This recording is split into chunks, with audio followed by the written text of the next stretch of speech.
Thank you. Okay, so I don't want to ruin the vibe because everything works out for us. You can't because well-being is dominant. You can pinch it off for you, but you cannot mess up the vibe of well-being of this planet or of this room. Yeah. Well-being is dominant here.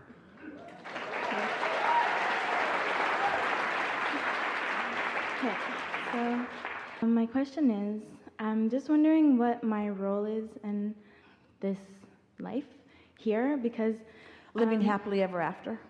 But that means allowing my inner being to, because sometimes I just think my inner being should just live my life for me, because it seems like I just add resistance everywhere I go. And when it starts... But here's the thing. Your inner being is here with you, but you have the ability and facility to explore more. And out of that will come desires that your inner being does not have access to. So it's like a team thing that's going on where you explore and you launch rockets, and then your inner being holds the vibrational frequency of the desire. It's really a wonderful thing. So step one is contrast causes you to do that, and step two is your inner being joins in that vibration and holds the vibrational frequency of it, like keeping the light on for you so that you can feel when you're lined up with it and you can feel when you're not.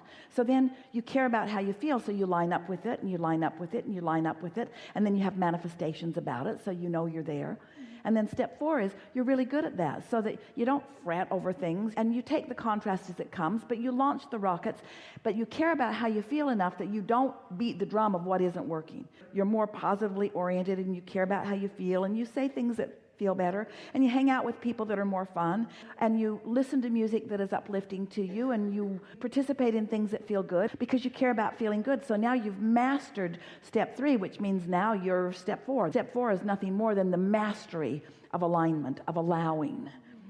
Then you really got the hang of this, and now you remember who you really are and why you came. You remember that you're on the leading edge of thought. You remember that you can't get it wrong and that contrast is your friend. You remember that variety is necessary in order for new ideas to be born. And you revel in each and every new idea that is born. And you stop beating up on yourself for having negative emotion.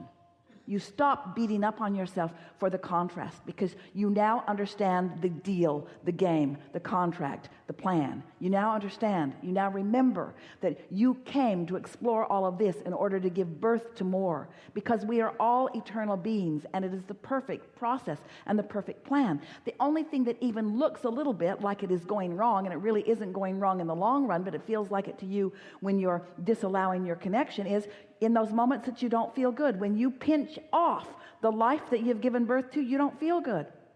Your inner being didn't set into motion your life. You're doing it now.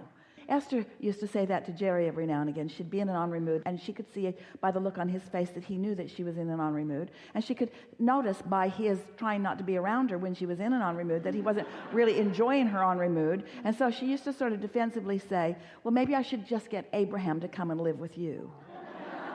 And Jerry would say, they wouldn't be nearly as much fun, because the trouble you make is fun making.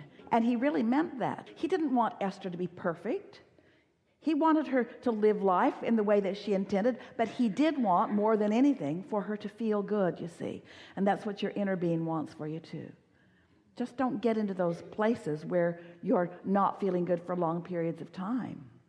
Someone said the other day, I'm depressed. And Esther said, I think we all are from time to time. We don't need to be.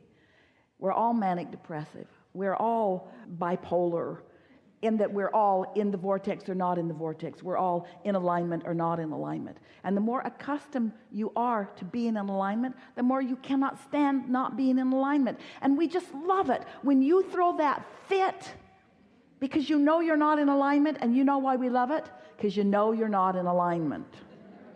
In other words, it's just such a wonderful thing to acknowledge that you know the difference between alignment and not alignment. Yeah? So now what?